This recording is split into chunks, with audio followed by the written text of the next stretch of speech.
নমস্কার, সবাই কেমন আছেন? আশা করি সবাই ভালোই আছেন।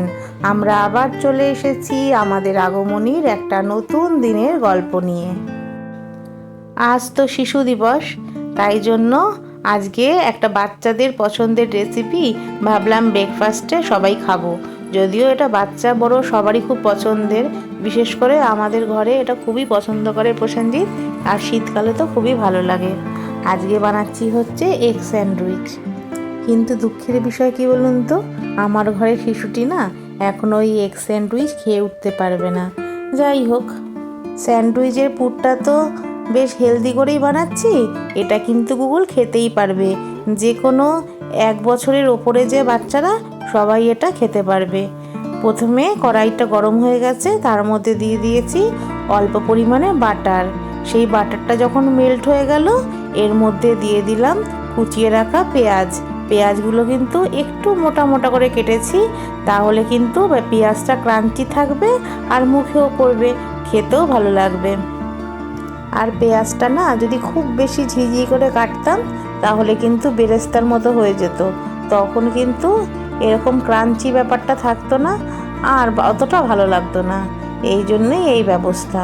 এবার দিয়ে দেবো পরিমাণ মতো নুন দিলে পেঁয়াজ থেকে খুব তাড়াতাড়ি জলটা বেরিয়ে যাবে। নুনটা কিন্তু বুঝেই দিতে হবে, কারণ বাটার যেহেতু আছে, বাটারও তো সল্টি, সেই কারণেই। এখানে যদি কেউ সল্টলেস বাটার ইউজ করেন তখন সেক্ষেত্রে আলাদা ব্যাপার।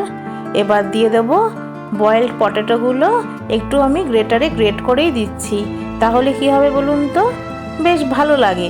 আর না হলে না কোনো আলুগুলো একটু শক্ত থেকে গেল, শক্ত মিন্স গোটা গোটা দানা দানা থেকে গেল, আর কোনোগুলো একদম নরম হয়ে গেল। আর যদি এরকম গ্রেটারে গ্রেট করে দেওয়া হয় তাহলে আমার মনে হয় খেতে খুব ভালো লাগে। বয়েল পটেটোগুলো আগে দিলাম, কেন কি পটেটোর যে জলটা বেরাবে সেইটা তাহলে মানে পেঁয়াজের সাথে ভালো করে মিশে যাবে, আর নিচ থেকে তলাটা লেগে যাবে না, কারণ বাটার তো খুবই অল্প পরিমাণে।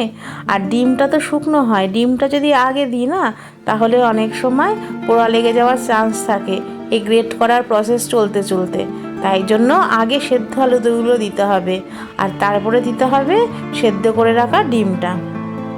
আমার বাবা না সব সময় বলতো রান্নায় পরিমাণ আর পরিমাপ এটা যেমন ম্যান্ডেটরি, তার সাথে কোন উপকরণটা আগে যাবে আর কোনটা পরে যাবে এটাও অবশ্যই জরুরি।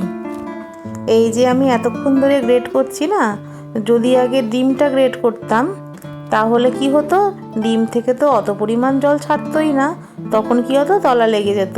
তাই জন্যই আগে আলুটা গ্রেট করে দিলাম, আলু থেকে দেখবেন প্রচুর পরিমাণ জল ছাড়ে। তারপরে এবার ডিমটা দিলাম, তাহলে কোনো শান্তিতে তোমার নির্ঝঞ্ঝাটে তুমি গ্রেট করতে পারবে। নাহলে একটুখানি গ্রেট করো আর সঙ্গে সঙ্গে খুন্তি দিয়ে নাড়াচাড়া করতে হতো, কি চাপ হয়ে যেত বলুন তো। এবার সব মিলিয়ে মিশিয়ে সব এক করে ফেলতে হবে, নাহলে স্যান্ডউইচটা হবে কি করে। আর এর মধ্যে দিয়েছিলাম হচ্ছে গোলমরিচের গুঁড়োটা পরিমাণ মতোই দেবেন। এর মধ্যে চাইলে গাজর গ্রেট করেও দেওয়া যায় আর ক্যাপসিকাম কুচি করেও দেওয়া যায়। আমার তো মনে হয় রান্নাটা যার যার নিজের ব্যাপার, যে যে জিনিসগুলো পছন্দ করতে থাকবেন সেগুলো অ্যাড করতে থাকবেন, আর যে যে জিনিসগুলো পছন্দ করবেন না সেগুলো রিপ্লেস করবেন। এই তো হলো ইজি ব্যাপার। দেখছেন আলু ডিম সব কিছু মিলে মিশে কেমন ঘেটে ঘোয়া হয়ে গেছে। এই যে পুরটা রেডি হয়েছে না, এটা যদি গরম ভাতের সাথে খাওয়া যায় না তাহলেও দারুণ হবে কিন্তু। যাই হোক, এখন ভাতের কথা বাদই দিলাম, এখন স্যান্ডউইচেই কনসেন্ট্রেট করি। এবার ব্রেড দিয়ে দিলাম, ব্রেডের ওপরে পুরটা দিয়ে দিলাম, তারপরে অল্প পরিমাণে চিজ গ্রেট করে দিয়েছি, ওপর থেকে আরেকটা ব্রেড দিয়ে দিলাম। এবার স্যান্ডউইচ মেকারে মিনিট 5 রাখলেই রেডি হয়ে গেল এগ চিজ স্যান্ডউইচ।